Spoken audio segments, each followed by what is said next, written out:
जय श्री कृष्ण। तस्माच्छास्त्रं प्रमाणं ते कार्याकार्यव्यवस्थितो ज्ञात्वा शास्त्रविधानोक्तं कर्म कर्तुमिहार्हसि। अध्याय 16 श्लोक 24 व्याख्या। तस्मात् शास्त्रं प्रमाणं ते कार्याकार्य व्यवस्थितो।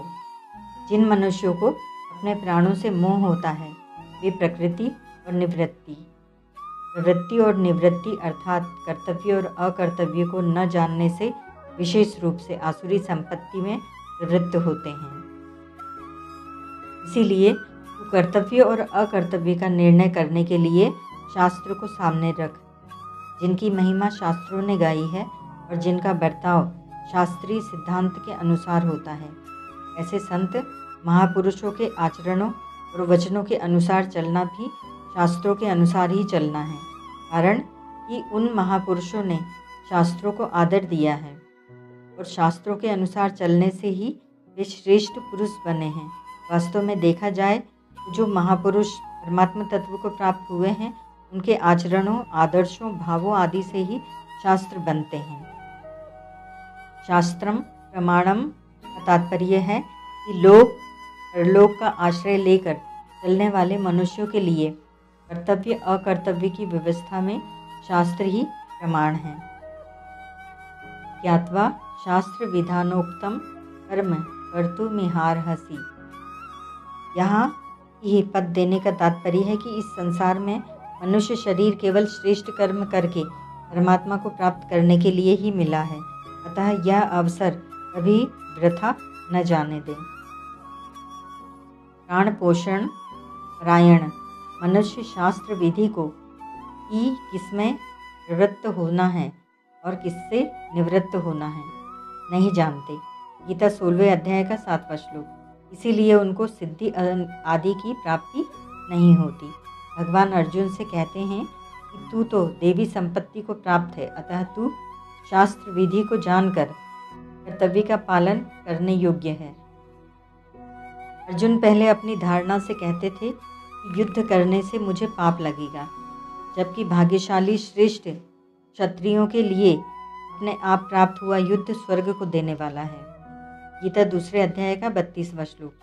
भगवान कहते हैं कि भैया तू पाप पुण्य का निर्णय अपने मनमाने ढंग से कर रहा है। तुझे तो इस विषय में शास्त्र को प्रमाण रखना चाहिए। शास्त्र की आज्ञा समझकर ही तुझे कर्तव्य कर्म करना चाहिए।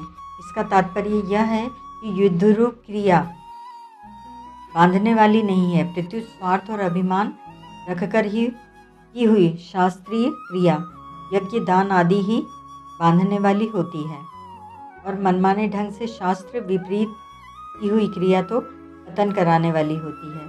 स्वतः प्राप्त युद्ध रूप क्रिया क्रूर और हिंसा रूप दिखती हुई भी पापजनक नहीं होती।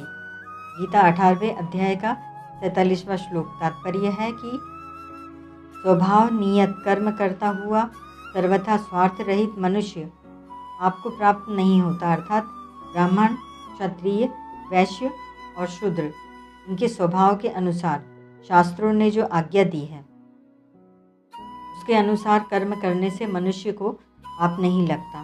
पाप लगता है स्वार्थ से, अभिमान से और दूसरों का अनिष्ट सोचने से। मनुष्य जन्म की सार्थकता यही है कि वह शरीर प्राणों के मोह में न फंसकर केवल परमात्मा प्राप्ति के उद्देश्य से शास्त्र विहित कर्मों को करे। परिशिष्ट भाव। 7वें श्लोक में भगवान ने कहा था कि आसुर स्वभाव वाले मनुष्य कर्तव्य अकर्तव्य को नहीं जानते। यहाँ भगवान बताते हैं कि वह आसुर स्वभाव शास्त्र के अनुसार आचरण करने से ही मिटेगा। यहाँ शंका हो सकती है कि जो शास्त्र पढ़े हुए नहीं हैं उनको कर्तव्य का ज्ञान कैसे होगा। इसका समाधान है कि अगर उनका अपने कल्याण का उद्देश्य होगा तो अपने कर्तव्य का ज्ञान स्वतः होगा, क्योंकि आवश्यकता आविष्कार की जननी है।